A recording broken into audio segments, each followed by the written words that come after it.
Keaton Fletcher, an assistant professor of industrial organizational psychology at Colorado State University. And I'm Mariana Arvon, an organizational psychologist who specializes in organization and talent development. And this is Healthy Work. All right, welcome back to another episode of Healthy Work. I'm so excited to be joined by today's guest. I will get out of the way and let you introduce yourself. Hi, my name is Verena Haun, and I'm a professor of work and organizational psychology at the University of Würzburg in Germany. And I'm very excited to be here today, and thanks for the invite. Yeah, we are so excited to have you. You recently published what I think is just a really interesting article, and I was hoping that you could give us a brief overview of what it is that you did and what you found. Yes, of course. So we did a study about recovery from job stress during the weekend, and more specifically, it is about a so-called psychological detachment.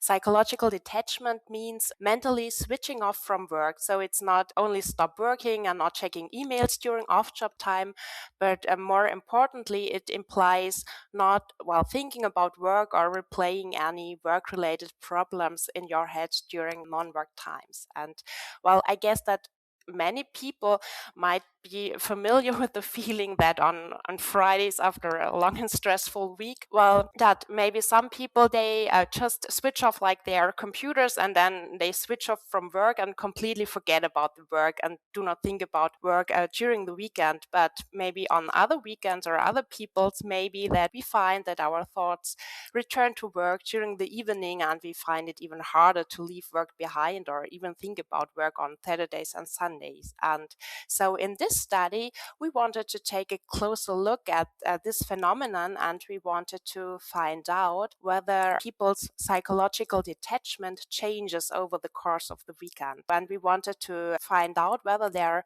different patterns or trajectories of detachment. So we followed about 150 employees across multiple weekends, and we asked them each night on Fridays, on Saturdays, and on Sundays how mentally detached they felt from work. And what we found was that, well, people do not recover all in the same way on all the weekends. There were like three main patterns across the weekends. In about half of the weekends, people started fairly detached and became even more detached as the weekend progressed. And in about a third of the weekends, people showed like moderate detachment and which gradually improved. And of about 16% of the weekends, people, well, they stayed low in detachment the entire weekend. And so they never really mentally switched off. And so we also wondered, so why do these different patterns occur? What are the predictors of these patterns? And so we looked at supplemental work and problem-solving conversations on Friday. Here the idea is, or we assumed, that detachment should be more difficult if employees have unfinished tasks or unresolved work-related problems. This is a finding from previous research that is particularly harder to detach when we did not get everything finished. And thus, we expected that if employees did something to finish these unfinished tasks or to solve their work-related problems, this should help them to detach. And therefore, our idea was if people maybe did some supplemental work on Friday night, so to finish unfinished tasks, or if they talk with their partners maybe about work-related problems and find a solution to this problem, that this should help them to detach. And so maybe, well, first on Friday night, detachment, well, is still low because they're obviously cognitively engaged in their work, but once when their task is finished or when the problem is resolved, they should experience increasing detachment. And actually what we found was that on weekends, when employees had more problem-solving conversations than they typically have on their weekends or on Friday night to be precise, well, they were more likely to be in the increasing high than in the this consistent low detachment trajectory. So this result shows that these problem-solving conversations with a partner or somebody else was indeed helpful to facilitate detachment over the course of the weekend.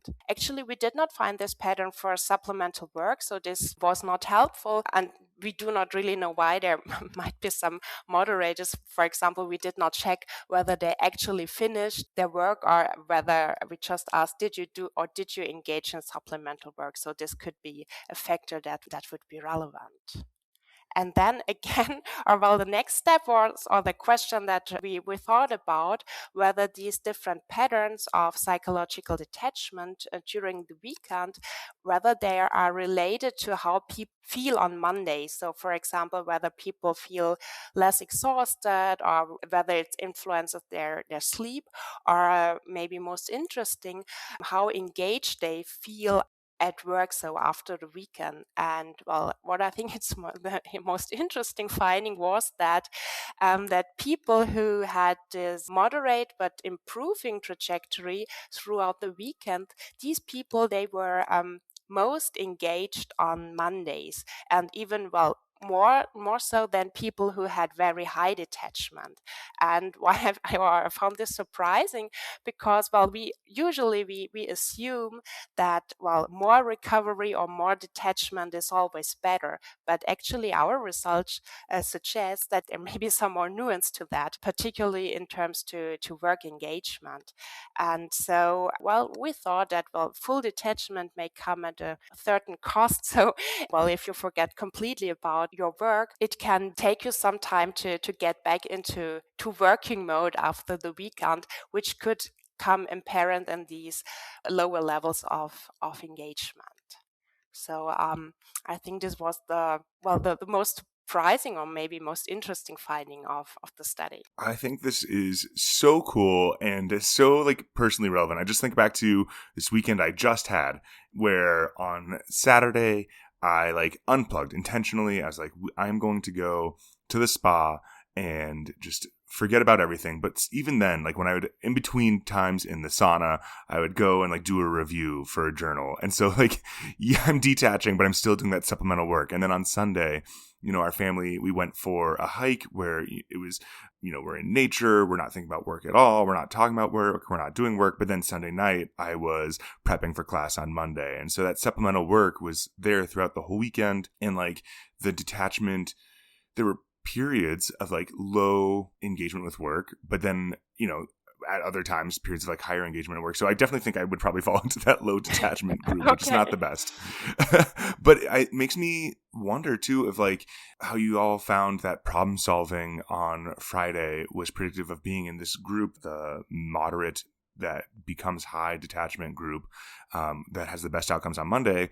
If it's about, I don't know, the rumination, the feelings about work. There's always more work we can be doing, at least in our jobs, I feel like. And so doing the supplemental tasks doesn't help because there could always be more. But the shedding of the stress of it, that's different, and that feels different. I came in on Monday and I did more work, but I do feel like maybe I was rejuvenated. So I wonder if there's something there about mentally I'm stressing about work.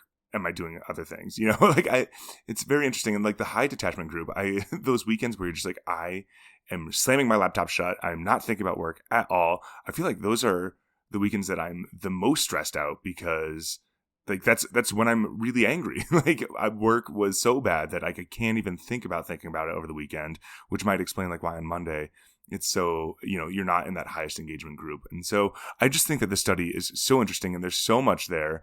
You mentioned that the surprising finding to you was that a moderate into high detachment group performed the best on Mondays, and that the high detachment group that was consistent wasn't up there. Was there anything else as you were doing this that was surprising? Yes, maybe I can highlight two things. First, I mentioned before that we looked at fatigue as an outcome of these trajectories and on sleep. And actually, this was also surprising to me that we did not find any differences in the fatigue levels or sleep impairment levels between these different trajectories. And this is surprising given that lots of previous research found that while higher detachment is associated with better sleep and reduced fatigue.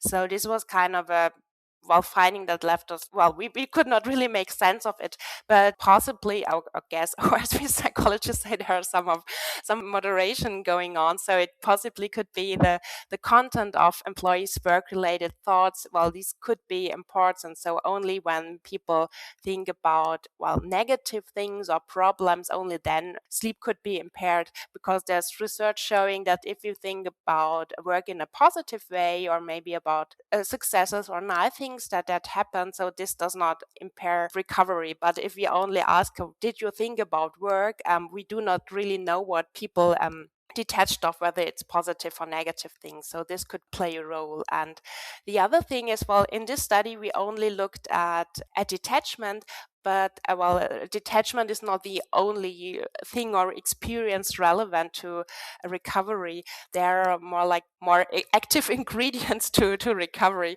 So there are the so-called recovery experiences, which are all essential to recovery. And these are relaxation, or the experience of mastery and control. And we did not assess these experiences. And so it could be that possibly these experiences maybe attenuated the possible negative effects of a lack of detachment. So this was one thing, that we did not find these differences in fatigue and sleep. And a second thing was, in this study, we looked at differences between weekends. We had about 150 people, and they provided data on 3 to 4 weekends. And so we could compare whether people, so we had 3 or 4 weekends per person. And so we could see or investigate whether people, belong to the same trajectory on each weekend, or whether they changed between trajectories.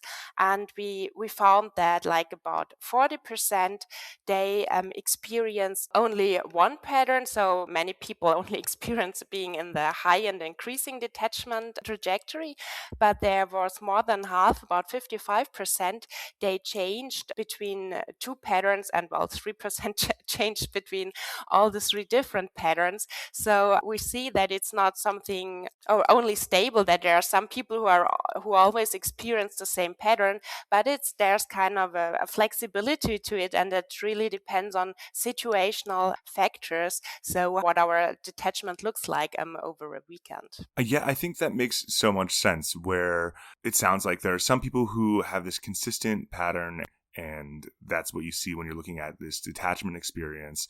And then others bounce around, because life bounces around. How your weekend looks different. You're doing different activities, or maybe work is looking different. And so, yeah, I deeply resonate with that. And what I think too was so interesting about what you were saying is that this study looks just at the experience of detachment, but there's so much else going on that's playing into detachment, right? I think it was really cool that you highlight, maybe some people enjoy work. So engaging in some work activities outside of work brings fulfillment, whereas others have the classic, I hate work and I don't want to think about work. I don't want to do work. And so, when we're looking at just broadly detachment, that distinction doesn't come through, but maybe it's important. And I think that's really cool. The how you engage in recovery activities, what you're doing on the weekend. Is it better to go to a hike or to the sauna, right?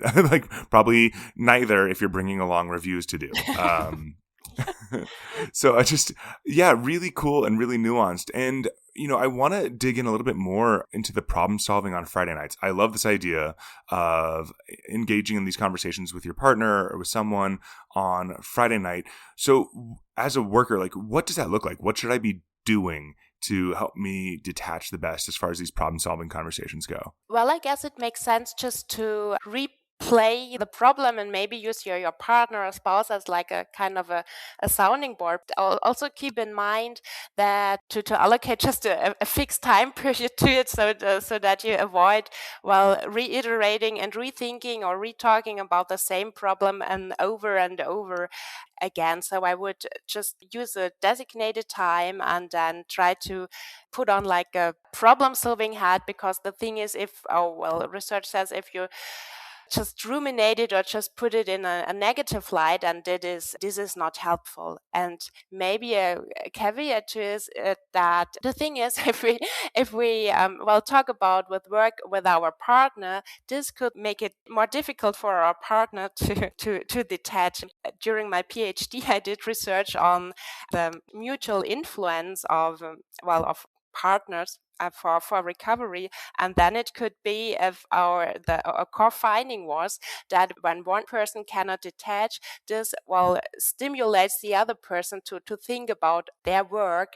And so I would say when we start talking about work problems with our partner, we might be start like a cycle that our partner starts thinking about work, and so we have to go to problem solving conversations to solve our partner's work problems. So I think you need to find a balance there, just to talk about work, try to do it in a positive way, but then switch to other topics.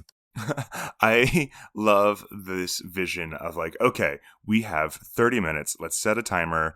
What are we ruminating about right now? But we're not just complaining. We are like actively problem solving. And I think that sounds like that's the key difference of it's not just like, work is terrible, but it's like, I have this problem that I'm thinking about.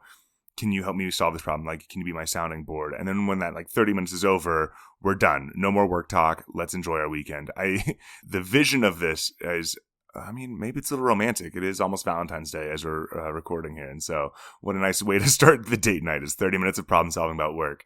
I'm curious, this is my favorite question to ask. Why do you do this work broadly?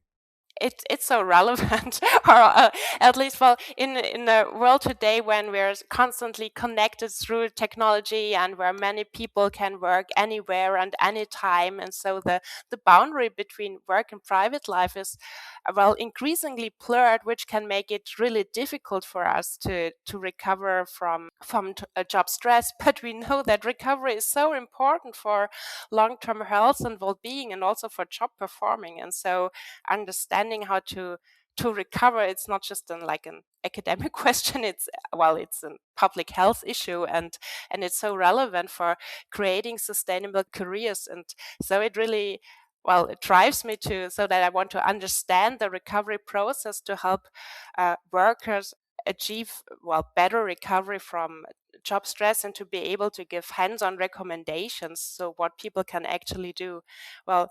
Actually, on a more personal note, my fascination for this question started about more than 20 years ago when I was still a psychology student, and there I had the great opportunity to work as a student research assistant or research intern in a research project on recovery led by Sabine Sonnentag, and she's the leading scholar in the field of recovery. And during that time, I had the opportunity to develop a recovery training program to help people to recover from job stress. And then back then I started thinking about the question, so how to promote recovery, and actually I never stopped since then. And maybe one thing, because why it's also so relevant, it's oftentimes when people are stressed out and exhausted, that is when they need recovery the most, then they find it really hard to detach and to recover. This phenomenon is called the recovery paradox, and thus it's even more important to know and to have strategies on how to be able to switch off in these stressful episodes. Very cool. And I'm so glad that you got interested in this, as an undergraduate research assistant, and have been on this trajectory for the last 20 years and doing great work. Thank you so much for joining us and for your time. Thank you. It was great to be here. Thanks. Bye. Bye. Healthy Work is a podcast written and executive produced by Keaton Fletcher and Mariana Arvon. This episode is produced, mixed, and edited by Keaton Fletcher. Artwork is by Keaton Fletcher. And our music is Zero, Microsong by Steve Combs. Please like us, follow us, and subscribe on whatever podcasting software you use. And please leave a review on the iTunes Store. It really does help get us out there.